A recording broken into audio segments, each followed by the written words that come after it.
Robbie, are you there yet? I'm here. He's there. Hey, Robbie. Hey, Robbie, Hello, Sandy Rancher. call me soon, will you? Call me soon. Okay, will do. All right. Let's call the meeting to order, ladies and gentlemen. Welcome to the May 7, 2020 meeting of our City Council. We have 3 of our council members present, and we have 3 that are joining us by telephony. So we're ready to proceed. I have a brief opening statement, and then we'll do our moment of silence. We have a technical issue. We'll take a minute to see if we can resolve this. Hey, Dan, try muting. On mute. From muting? Yeah. Are we ready now? I think we are. Okay. Yes. Opening statement, then we'll do a moment of silence, and Mary Allball will lead us in the play. Good evening. There are some hopeful signs for our world and our BU community. Things are slowly starting to come back. Perhaps symbolically, the tulips along Main Street and in Jawbone Park have been blooming beautifully, seemingly oblivious to the global pandemic. Plans are being made to begin our 2021 school year in our public school system, as well as at Wesleyan, where about 300 or so new students are scheduled to settle in amid their home among the hills in about 3 months. China Walk has reopened. Thanks, Karen. Hey, ya, Johnny and Sophie. And soon our friends at Don Paco's, Stone Tower Brews, CJ Maggie's, and several other favorite eateries. Can I ask everyone out there that's joining us by telephony to please mute your machine so that we're not talking over each other? Thank you. Several of our favorite eateries will open up their doors with various restrictions, but reopening nevertheless. Many of our citizens who've been anxiously awaiting the opportunity to return to work are heading back or soon will head back to their jobs. The Child Development Center plans on resuming their operations on June 1. We're hopeful that we'll be able to salvage a portion of our Festival Fridays season, returning music, food, friendship, and fun to Jawbone Park. We're hopeful that we'll be able to have some sort of 4th of July celebration. We're still going to dedicate the recently completed gallery at our Colonial Theater and recognize student art from all of our public schools. We're starting to plan for Fall Fest in September. We all want to be able to sing and dance and laugh and work together toward a better community again. Still, now is not the time to let down our guard. There's a clever Bob Huggins commercial running right now where the coach says about the pandemic, the game's not over yet. Indeed, it's not over yet. This remains a highly contagious killer of a virus. This horrible disruption to our much taken for granted way of life that has shaken us to our core has also generated a certain eye-opening resolve that we are all so very interdependent upon each other. I choose to think that there is a lot of newfound respect for one another, appreciation of the fact that we're not alone despite being isolated from our family and friends like never before. We recognize that our frontline workers in healthcare and throughout our food and other supply chains are heroes who are essential to our very survival. By the way, this week is International Nurses and Hospitals Week, so send out some love to our healthcare folks. Just don't hug them, at least not right now. We also should appreciate our public servants as we've never appreciated them before. Our own city employees who've not flinched while continuing to provide our most basic services during these trying weeks and months. Our city employees still show up for work every single day to protect us, to tackle projects, and to maintain some level of normalcy during a very highly abnormal time. We've all been reminded that maintaining our world is a delicate matter. We mourn with those who've lost loved ones to this viral demon. We especially think of our friend Steve Tierney and his wife Kelly. Steve lost his dad to COVID-19 just last week. We empathize with all of those who've been hurt, some irreparably, financially, by the fallout from this horrid plague. We all have experienced sense of loss of our freedom, our liberties, and our gatherings with our loved ones and friends. We have reflected together via social media about this shared sense of loss. Our friends at the Parish House and Salvation Army can use our blessings and our contributions more than ever before right now. If you have some expendable resources, please help support those who need our help the most. Drop off a couple of jars of peanut butter or a few cans of soup. There are hungry people living just down the road from you. That's not just a line or a cliche, folks. Let me say it again.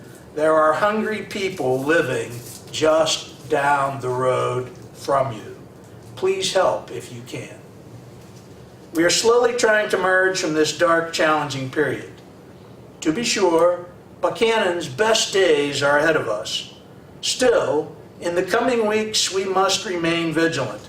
We need to continue to focus on the basic pandemic tenets: social distancing, washing our hands, wearing masks when out doing grocery shopping and those kinds of errands, staying safe and at home as much as possible, and looking out for our most vulnerable, the elderly, and those who are immunity system compromised.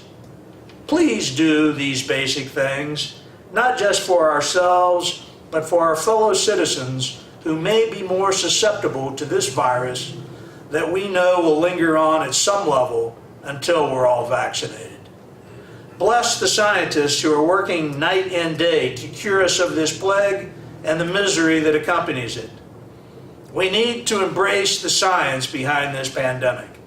Depending upon what news you listen to, we may have a trial vaccine by as early as this fall. Sign me up. Let's eradicate this virus. We've had 5 positive tests confirmed here in Upshur County. 51 of our fellow mountaineers have succumbed to the virus, and nearly 1,300 have tested positively in West Virginia.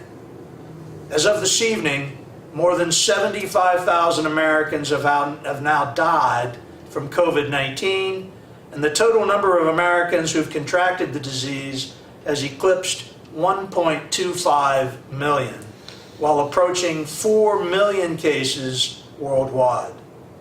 Our city will continue to take its cues from Governor Justice and state officials.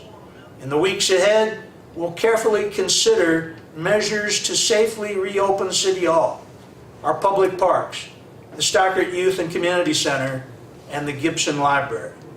We'll consider relaxing our city employee travel restriction. Now, though, is not the time for us to act irresponsibly by moving too quickly. We'll mostly stay our course with previously adopted measures during the month of May, considering the reduction of earlier implemented measures thereafter. We continue to be all in this together, and I know as we get through the coming weeks that we'll remain strong as a community while minimizing the impact upon the health of our residents. Anyone having an emergency should contact 911 as you normally would. The best source of information about COVID-19 remains the Centers for Disease Control website. We remain Buckhannon strong, but we still have a long way to go to get past this crisis. Let's have our moment of silent reflection, remembering those 75,000 Americans, including those 51 West Virginians who have succumbed to the virus.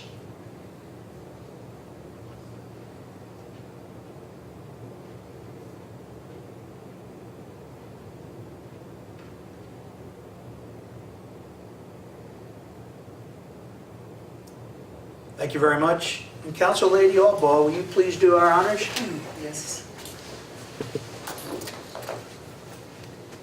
Pledge allegiance to the flag of the United States of America and to the republic for which it stands, one nation, under God, indivisible, with liberty and justice for all. We have a couple of guests, one who has joined us by telephone, and then we have a question that was presented by Tim Reese that we'll attempt to respond to here in just a moment. But the first guest is Sarah Campbell, who is the Executive Director of the Desi Graves Upshur County Senior Center. Sarah, are you still out there?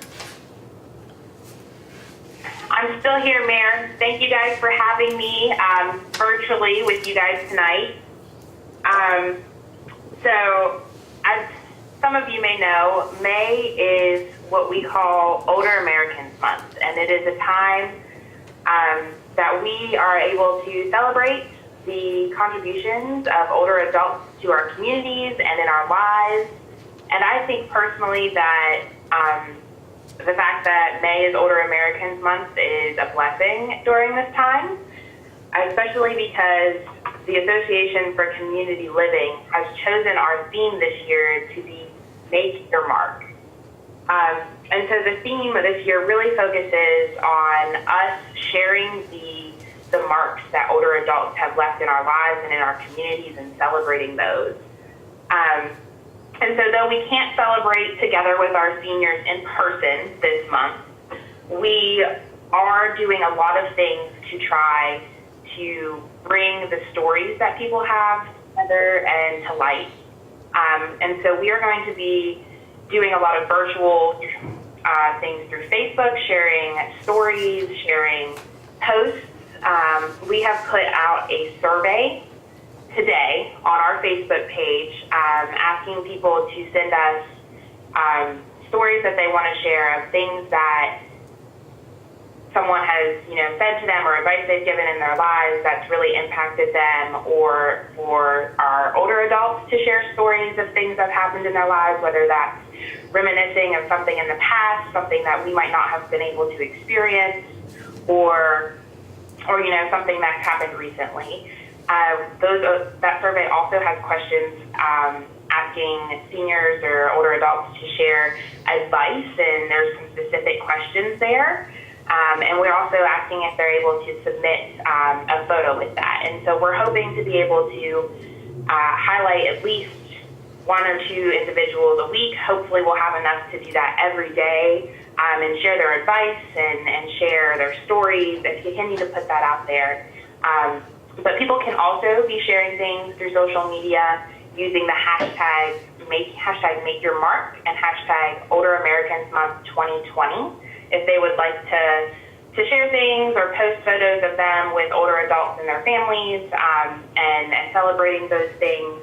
And we'll be continuing to post things on our Facebook page where other people can get involved. And the other part of this that we would really like to encourage people to do is, I think we've been encouraging this a little bit all along since we started responding to the pandemic, but pick up the phone, call an older adult in your life, and ask them to share a story with you. Ask them to give you some advice or tell you something they've never told you before, whether that's a family member or a neighbor.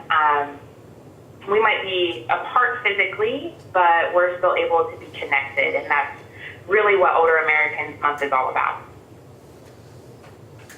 Thanks, Sarah. Does anyone have any questions for Sarah? I have a proclamation that I'd like to read, and it's Older Americans Month 2020. Whereas our city of Buckhannon includes a growing number of older Americans who make countless contributions to our community every day, and whereas our city of Buckhannon is stronger when people of all ages, abilities, and backgrounds are included and encouraged to make their mark, and whereas our city of Buckhannon recognizes the importance of the physical, mental, social, and emotional well-being of its citizens, and whereas our city of Buckhannon can support our community members by promoting independence, inclusion, and participation, engaging older adults through education, recreation, and service, and connecting people with opportunities to share their time, experience, and talents. Now therefore, I, as mayor of the city of Buckhannon, pursuant to the power and authority duly vested in me, do hereby proclaim May 2020 to be Older Americans Month throughout our city of Buckhannon. I further urge every resident to recognize older adults and the people who support them as essential members of our community. Given under my hand and the official seal of the city of Buckhannon this 7th day of May 2020. And there's the proclamation. And Sarah, we'll be sure to get this to you. That's speaking on behalf of all of my council colleagues, none of us of which would qualify as being an older American. Right, Sarah? Okay. Wrong. We could temporarily agree with that. Thank you. Does anybody have any questions for Sarah before we let her take her leave? Unless she wants to stick around for the whole meeting, you're welcome to, Sarah. It's going to be a good one. It's all right. Thank you for the invite, but I think if you guys are all finished with me and don't have any questions, I'll bid you adieu for the evening. Thanks, Sarah. Thank you, Sarah. Thinks that's a fate worse than death, so Thank we you, get Sarah. it. Bye, Sarah. Thank you. You guys have a wonderful evening. Bye-bye. There's a question posed by Dr. Tim Reese, College Avenue. A question, Mr. Mayor, council persons. A question for council for the meeting on 5/7/2020. And this came in about, I think it was around 1:30, 2 o'clock this afternoon. And this is Tim's question.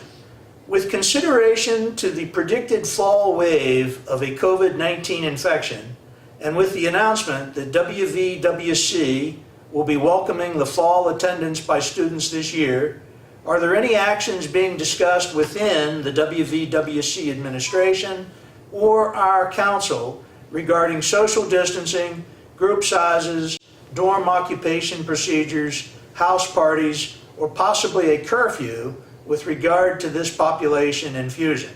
And will our law enforcement be given authority to take action if reckless behavior is observed? Thank you, Timothy S. Reese, O.D.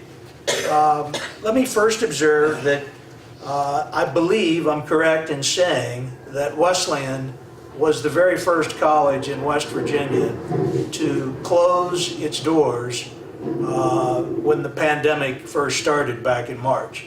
We were only back about 3 days from spring break and it shut down like March 8th, 9th. So I think we have a very highly responsible college administration. I would tell you that Dr. Thierstein has appointed a committee of staff and faculty members, and since I am both a staff and faculty member there, and I think in no small part because I'm the mayor of Buckhannon, I've been appointed to this committee by Dr. Thierstein, and in the days and weeks ahead, we will develop protocols that our college will subscribe to try to address all issues concerning the re-emergence of the college come the first part of August. We're still waiting to see if athletic programs will be cranking up. Usually those kids that are involved with sports programs right after the 1st of August, they get here, and then it's closer to August 20th-ish before classes actually resume. So I'm sure there will be more information to be shared in the weeks, the next 3 months ahead of us. The question about the curfew, the city of Buckhannon does not have any ability to issue a curfew except in the case of people under the age of 18. So I suppose if there happens to be a college student that somehow would be 17 years of age or younger, that we might be able to keep them in their dorm rooms. But we absolutely, unequivocally, and City Attorney Tom O'Neill can weigh in on this, there is no way that we could isolate the college campus and say that a law that we would attempt to enact would apply only to college students. That would clearly violate both the due process and equal protection clauses of our Constitution. Tom O'Neill may want to weigh in on that, but we could not prevent the college students from coming downtown at 9, 10, 11 o'clock at night, especially if eateries or pubs were open. Tom? Yeah, I couldn't say it any better, Mayor. I fully concur with that. We cannot discriminate against students or other members of the university community on the basis of their student status. It's unconstitutional. Yeah. Thanks, Tom. So Tim, I hope that addresses your question for now. If it sounds a bit vague, that's because the committee has not had its first formal meeting yet, but it's coming up here in the next few days, and then the committee will meet regularly right up, I'm sure, until the students begin to arrive in August. We'll share more information as we become privy to it. So thank you. Those are the only guests I'm showing. There are none that have appeared at council. And remember, you can send your comments or questions to Buckhannon at buckhannonwv.org. Callie Cronin-Sams is in her office right behind the door here, and she'll bring any questions that you might have as the meeting progresses. Again, that's Buckhannon at buckhannonwv.org. That's the email if you have questions or comments. Department board and reports. First up is Mayor, yes. JB needs to go first. His department's answering a call and he wants to go assist him, so he asked if he could be. Oh, sure. first. Chief, are you still there? I'm here, sir. We have a fire in the south part of the county we got to go to, so I'll be brief. You have our responses for the month of April. We're 21% down from last year, probably due to people not being on the road as much as they used to be. Been working with Callie with our Safer grant. We got our truck bids out with the help of Ambi. We received our EMS licensure, which is a big step. We have spent $1,400 on COVID materials so far for protection and cleaning. Have daily briefings with Chief Gregory. Still having our stakeholder meetings, and we'll be flying the drone Monday, looking at some building roofs and stuff with Jerry Arnold and Vince Smith. And we're going to try to get some new N95 masks because there was a glitch in the ones the state got. So we're still in good shape for now as far as PPE, as long as we continue to get PPE. And if you don't have any questions, I have a fire to go to. Chief, take care, be safe, tell all the guys we appreciate them. Thank you. Thanks, JB. Yes, sir. Thank you. That's the real world stuff, folks. Exactly. Information coordinator, grant researcher, writer, Callie Cronin-Sams. Callie, are you still with us? Yes, I am here, and I am back in my office, and we have people on the line and in the room, as you're aware. Over the past several weeks, we've continued to share information both on our website and social media.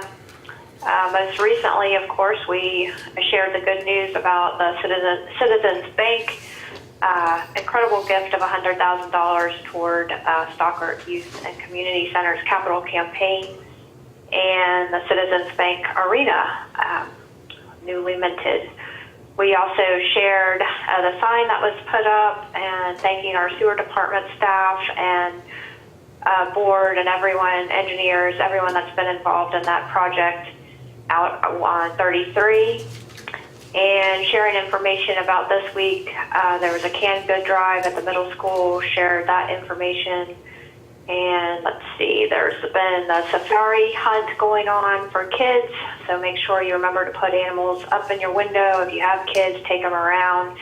Fun social distancing activity. We've reminded people to take the 2020 census. And let's just make sure, okay. Continue to share information on the governor's roadmap to reopening and the safer at home information. We celebrated Arbor and Earth Day. We shared information from the Municipal League about a production they're putting on for small businesses. And let's see, some beautiful spring flowers as well. So things are starting to bloom and it looks great in town. And just going through a few others there, but that is the majority of them. As JB noted in grants, I'm working with him on the safer fire department hiring grant through FEMA, working with Jerry and Brad on the PATH 5K routes, Gabby with the volunteer center, and Jeff Walmsley and the waste department on the new recycling truck and some reporting there. Also been working with Mary Albaugh and the school system on celebrating Teacher of the Year, Erin Anderson, on our LED sign. We'll be getting that up soon, and celebrating our recent Golden Horseshoe winners soon as well. Callie, what's that And Erin that's all I have, Anderson's? unless you have questions. Yeah, what's that Erin Anderson's maiden name? Do you happen to remember? I believe it's Albaugh. Oh, it's Albaugh. Congratulations, Mary. I know, thank you for her, she's awesome. Does anybody have any questions for Callie Cronsamps? Callie? CJ? Mary? Good. Robbie? Pam? Randy? All good here. I Good think- job, Callie. Keep at it, Callie. And Thank you. Thank you, by the Callie. way, we have still not heard anything on our AML grant. We are, it could be any day, but we've been saying that for 6-7 months, so we'll keep the faith, right? Thanks, Callie. Exactly. Next up is Jerry Arnold, our Public Works Director. Unless Jerry has joined us, I think I'm to read his report. Is Jerry online? Okay. Here's Jerry's I do report. not believe so. Here's Jerry's report. I am working on identifying an emergency access to the hospital. This is a side note, not in Jerry's report, but there was an electrical issue on Amelia Drive a week or so ago, and Amelia Drive was shut down for a better part of an hour while repairs were made to a utility pole there. I think a transformer blew and caught on fire or something like that. And we do have an emergency way up at the top of Lincoln Drive that we can use for backup access to the hospital. So we're going to pursue that so that everybody knows about that. We have received executed agreements for both sewer and water on the J.F. Allen property for the 33 West, South Side, and North Side utility extensions. So that's good news. Street Department. The crews are working on sidewalks along Milkman Lane and curb ramps on Sedgwick Street. We will be working on Fike Lane, the street beside of CVS. We are still awaiting our WV Division of Highways permit for the mural sidewalk project. Sewer. Crew 1 has started the 33 West North Side sewer extension. Crew 2 installed a storm tap at Milkman Lane and working on an extension for Lenny Doerr on the Phillips Dairy Road. 33 West sewer extension north side, all permits are in, the signs are up, and the right-of-way has been cleared. 33 West extension south side, we continue to work on permits and alternate main line agreement. Water. Received the new boat to maintain the EW emergency monitoring system and working on new service for Fishhawk Acres. Waste. Nothing new to report, although I would tell you from a waste collection board meeting we had earlier today, the new, what's the truck called? Is it the fork truck? What's it? The hook truck. The hook truck should be here any day. We thought it was going to arrive today. So anytime one of our departments has a new toy coming in, they get all excited about those opportunities. Engineering, this is from Jay Holland. The FEMA Community Rating System, CRS, submitted the annual report to FEMA and the National Fire Insurance Program. The Gateway West Phase 2 Capital Electric Supply was the low bidder for the 29 streetlights at a cost of $62,553. That's $2,157 per pole. Quarter H South water line installation, awaiting execution of the alternate main line agreement by J.F. Allen. And finally, working on calculating square footages for the Stockert Youth and Community Center for the sizing of a new fire alarm system.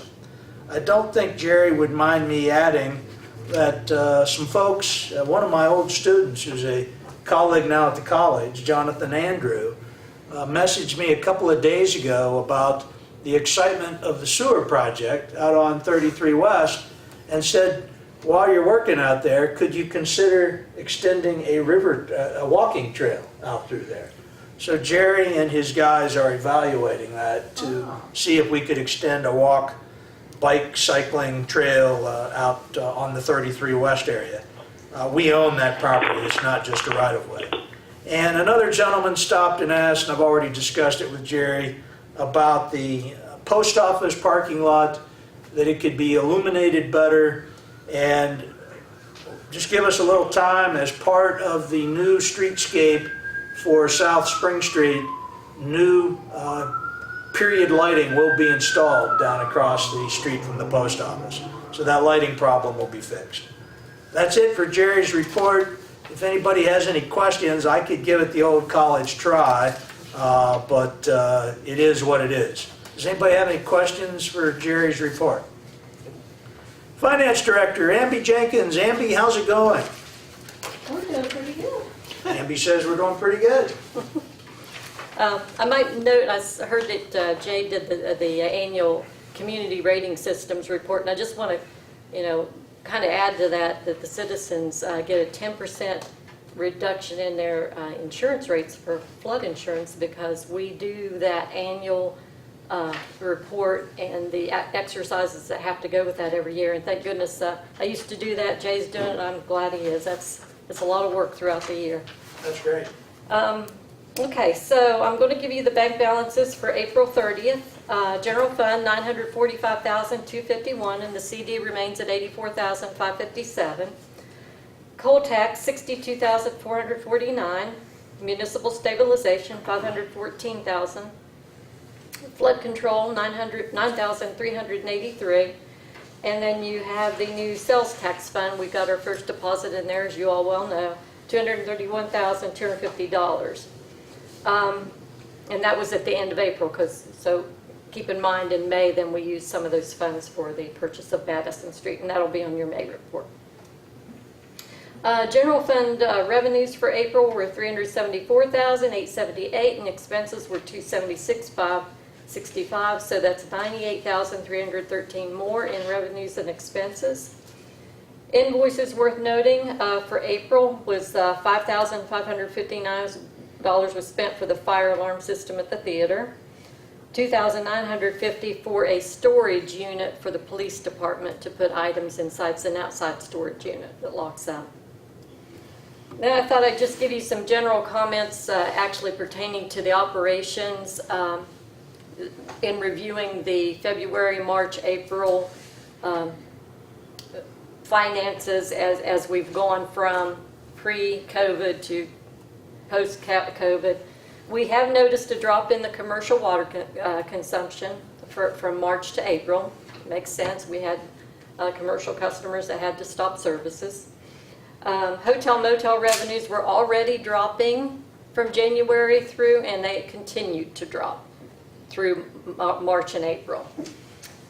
B&O was up, and that's due partly because we had quarterly reports coming in, but also because contractors are starting to do some work. In turn, the building permits were up as well. Court costs are down. Again, that makes sense. There's not as many answers to calls that require any tickets. All of Stalker Youth Center's activities are down, both their revenues and their expenses. We don't have people working there except for the 2 full-time who are doing some sanitizing. They're actually reviewing some software that's going to be approved for them to get after July. And then they're working in hopes of opening sometime later in the summer. Waste collection revenues were actually up. And we saw a big spike in the revenues coming into the transfer station where people are cleaning up their properties and disposing of it at the transfer station. Okay, so expenses that we're incurring due to COVID in the overall operations of the city, materials such as hand sanitizers, mask cleaners, we've spent $4,200. Now I do have probably another $1,000 to expense for some things we just had to order in, which are some thermometers to do some to do some screening of employees and some more masks and gloves. Overtime due to COVID was $1,100. That's not bad.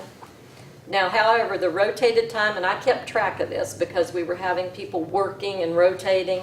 We had a lot of that going on, so we were $36,000 in rotated time. We have about 99% of our people back working full schedules.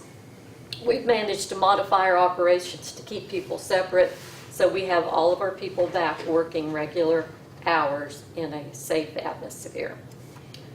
None of the finances, to me, at this time are alarming. It's everything that we kind of expected. We're still in good financial condition. We will keep monitoring this and we'll alert you if there's anything to be concerned about. I wanted to go over a few things, questions that we're getting here from citizens, just to answer them. Some I can answer. They want to know when the office at City Hall is going to be open. Well, we won't do that until we have all the supplies we need. We have to install some plexiglass in some areas. We need thermometers to scan the employees. We need some more mask, gloves, and barriers in the lobby because we can only allow 2 people in our lobby at one time. We do want people to continue to feel free to call us on the phone. Pay your bill over the municipal online payments and the phone number we have. We've been able to do most of our work with a very small percentage of trying to contact people physically. So please keep doing that, and that's actually more efficient that way. You won't have to wait in line. The other questions, when will bulky goods start again? Well, we don't know. We are waiting for the Public Service Commission to put that word down to us. They're the ones that told us to cease. They gave that recommendation to us, and we did. So we're waiting for Public Service Commission to change their suggestions. They still haven't. We are still not terminating water service. We don't have anything for Public Service Commission for that either. When will curbside recycling start? That is unknown. We do not know yet. This is a fluid situation, and we won't know until we know we can safely do that. And the guidelines of the state, we will follow all of those. Is this transfer station open? Yes, it is open. It's open from 7:30 a.m. to 3 p.m. Monday through Friday, and from 7:30 a.m. to 11:15 on Saturday. So that's a few things I have to report. I guess I take some umbrage with the term open at City Hall. Trust me when I say this. It's folks have Facebooked me and sent me emails and called me at the house and said, well, when are we going to be able to do anything? I said, well, you can do everything you did before.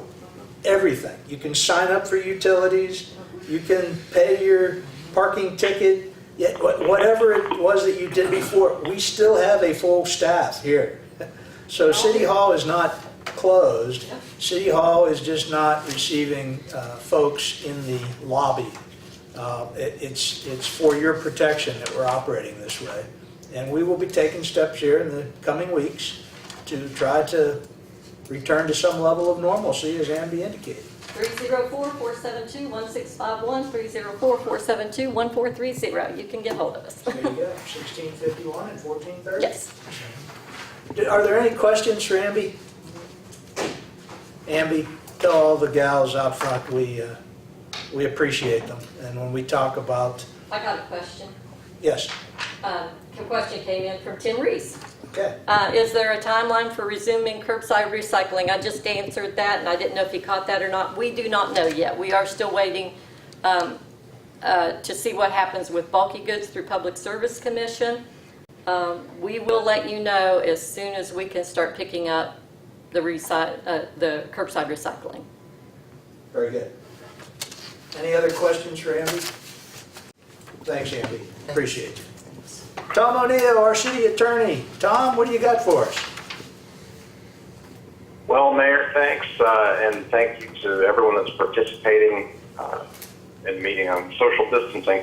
The last few weeks we've been working on a number of things, several of which have already been discussed in other departments, in particular the alternate mainline agreements Also, I've completed a first draft of the revised employee handbook. That first draft was circulated to senior management this afternoon. We're going to circulate it to receive feedback, circulate it to supervisors, get feedback from the utility boards and the council as well. Tom? Hello, come in. Later in the meeting, and we can address that if you'd like. I missed that last 30 seconds or so, Tom. You kind of faded out on us. Oh, I'm sorry. Was that talking about the revised employee handbook and receiving feedback? Hopefully that'll be ready for the council's adoption in the first meeting in June. Everyone will have an opportunity to go through that and make comments before the draft is finally presented to the council. That's great. Great. Anything else, Tom? No, it's just a matter of executive session that we'll talk about. Yeah. Tom will be joining us for an executive session here in a few minutes. So does anyone have any questions for our city attorney? Thanks, Tom. We'll be back with you here shortly. Correspondence and information, you just have a gazillion things in your packet. There is the formal changing of the date of the 2020 primary election. We've known about this for a while now, from May the 12th until June 9th, 2020.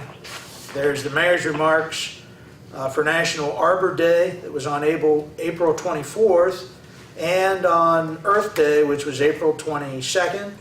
There's the proclamation for Mental Health Awareness Month. There is a copy of the deed and the donor agreement involving Citizens Bank. There's the Public Service Commission final order for tariff filing to increase construction and demolition rates. There's a letter of support regarding powering an advanced manufacturing industry cluster and entrepreneurial ecosystem AEMI initiative proposal. There's a letter of support to the Upshur County Board of Education. They're soliciting a grant, community-oriented policing services school violence prevention program. There's a message in there complimenting and thanking our city street department. There's a letter from Walmart that I'm very happy to report about. You know, a month or so ago, we had requested information concerning their advancing curbside pickup in Buckhannon, and we should have that in the matter of the next few weeks. I don't have an exact date, but Vonda Cable, the store manager, told us that she would keep us posted.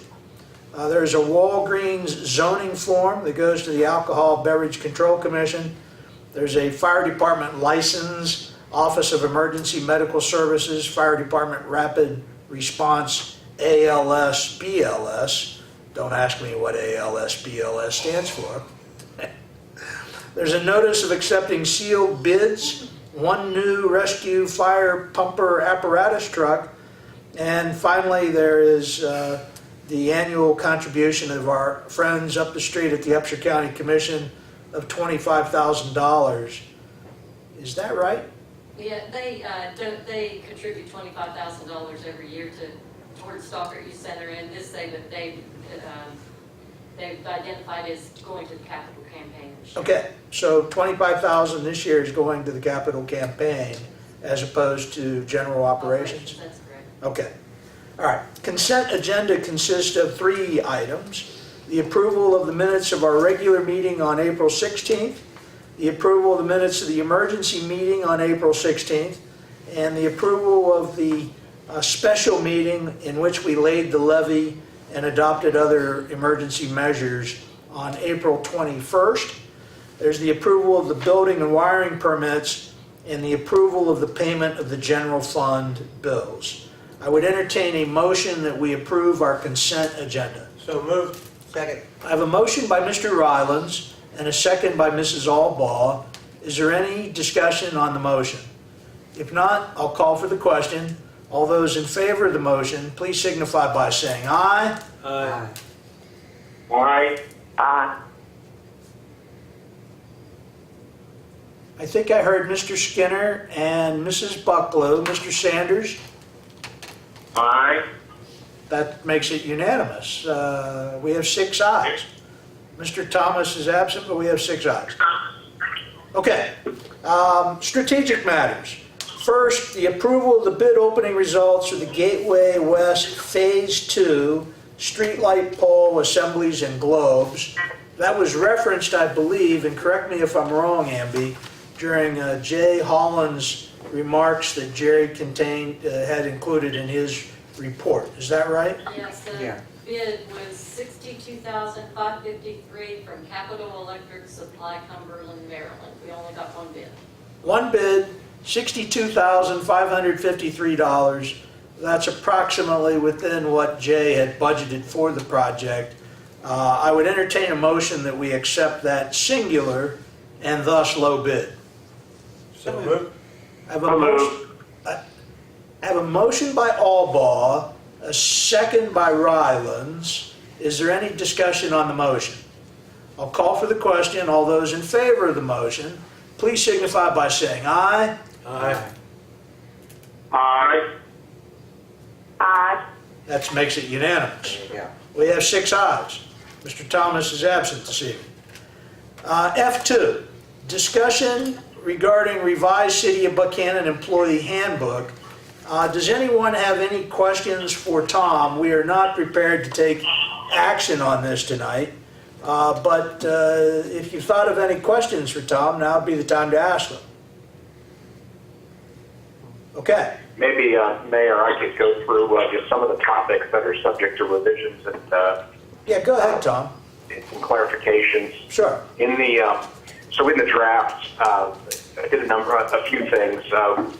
Primarily was receiving and acting on the recommendations and requests of AMB regarding particular items to be addressed, but also made a number of just kind of updated some style and grammar and formatting.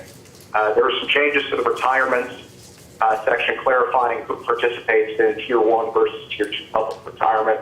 We're dealing with things like the use of city vehicles, employee grievances, personal leave and holidays, accrued sick and vacation time and use at time of retirement, some issues regarding bereavement leave, the rank structure, just making reference to the rank structure of the police and fire departments, clarifying our pet policy and no smoking, clarifying that there's no smoking taking place in city buildings and equipment. And that includes no vaping, is that right, Tom? Yes, smoking / vaping, yes. Okay. So there's some teasers, and again, during the next week or so, this draft is being circulated among supervisors, and then we'll bring it to council. Is that a fair statement, Mr. O'Neill? Yes, sir. Any questions for Tom at this time? Let's move along to F3, which is the approval of the extension of the city license renewal payment to October 1, 2020. We had a singular inquiry about this. The way this typically works, about July 1, AMBI would send out the annual statements to all businesses covered under this particular tax. And usually it's due by July 31. Since a lot of these businesses will just be getting back into business about July 1, the request was made that we give a couple extra months for people to make their annual payment. So my proposal to council is that we move it back roughly a quarter to October 1 of 2020 being the due date for these licensure payments. Does anyone have any problems with that? If not, I would entertain a motion that we extend our July 31 payment deadline to October 1 for city license tax payments. So moved. I have a motion by Albaugh, and I think a second by Mr. Skinner. Was that you, Mr. Skinner? Or was that Mr. No, but if you want to give it to me, you can. It must have been Mr. Sanders then. I have a motion by Albaugh And a second by that ever quick Randy Sanders.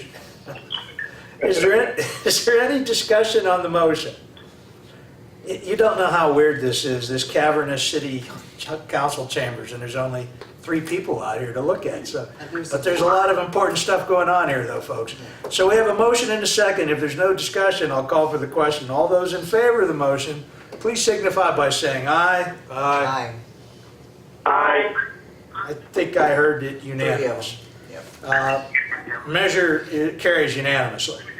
The fourth item we have is discussion, possible adoption of West Virginia Department of Health and Human Resources recommendation guidelines for reopening. Amby has become our COVID-19 guru.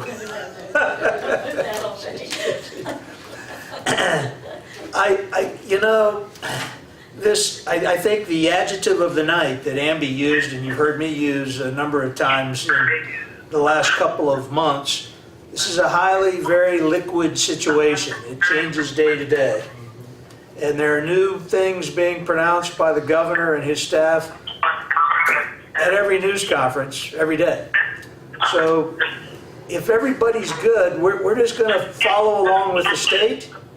There will be some measures that we will reevaluate between now and the May 21st council meeting. If we need to have a special or emergency meeting, we would do such.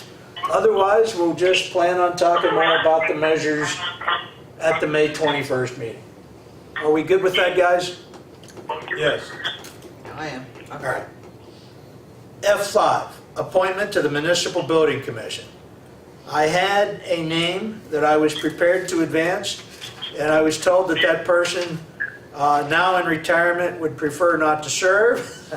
So we're back to square one. I would tell you that in the 4 years now that I've been mayor, we have not had a single meeting of the Municipal Building Commission. But that's not to say that something couldn't happen. So the current composition of the commission is 1 Republican and 3 Democrats. You are not allowed to have more than 3 members of the same political party on the Municipal Building Commission. So if someone has a name that you would like to vet with us, they could be a Republican or an independent or any other party. They just cannot be a Democrat. So that's all we have, but I do want to keep that on our schedule and on our radar screen. That takes us down to comments and announcements. And first up is Mary Allball. Mrs. Allball, what do you have for us? I really don't. Nothing tonight? No, there's a lot to take in here tonight, and it's really hard. And I miss seeing y'all. I already tell you that every time we get together, but I'm really proud of the senior center and what they're doing. That I wanted to say about the seniors, but there's a thing coming up on May the 12th at the hospital where you can drive up the hill and be there like, I think at maybe 11:30 or 11:40 or something like that, to recognize the staff at St. Joseph's Hospital.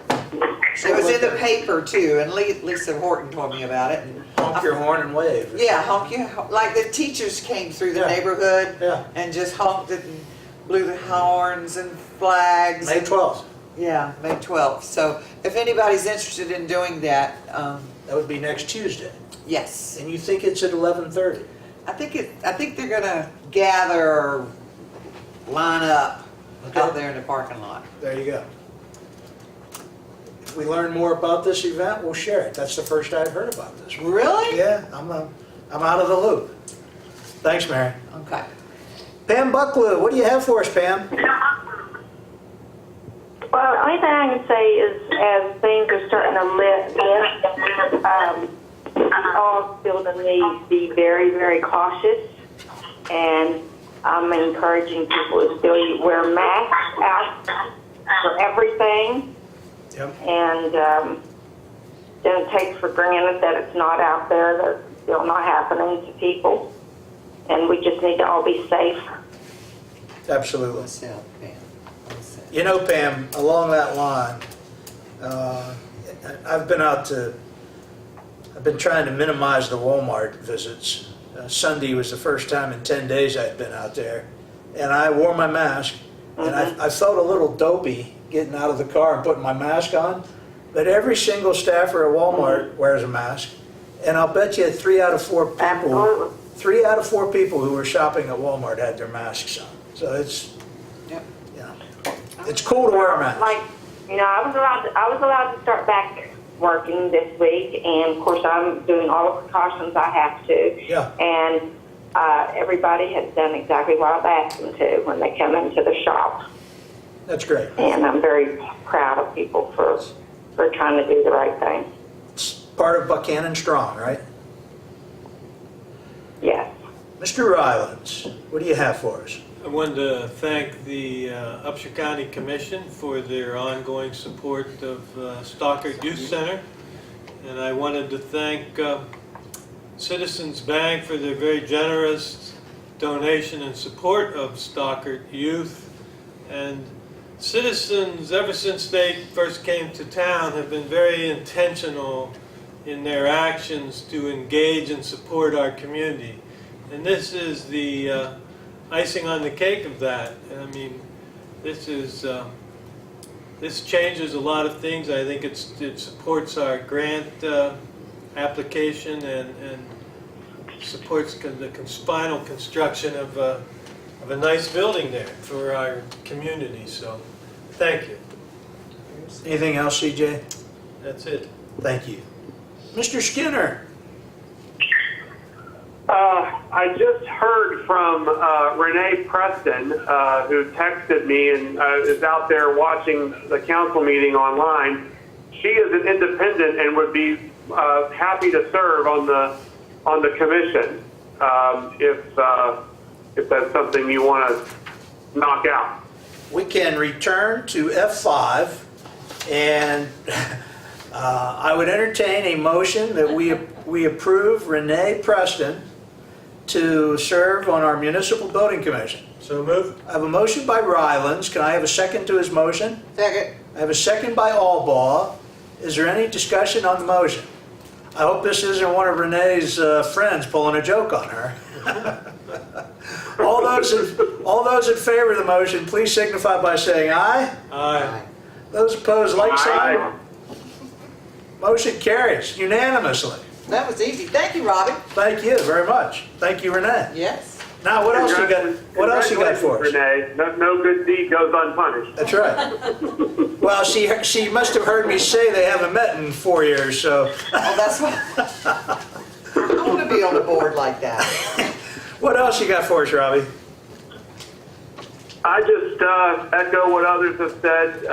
Thank Citizens Bank for their generosity, and you know, I like everybody else am awaiting for our business community to reopen.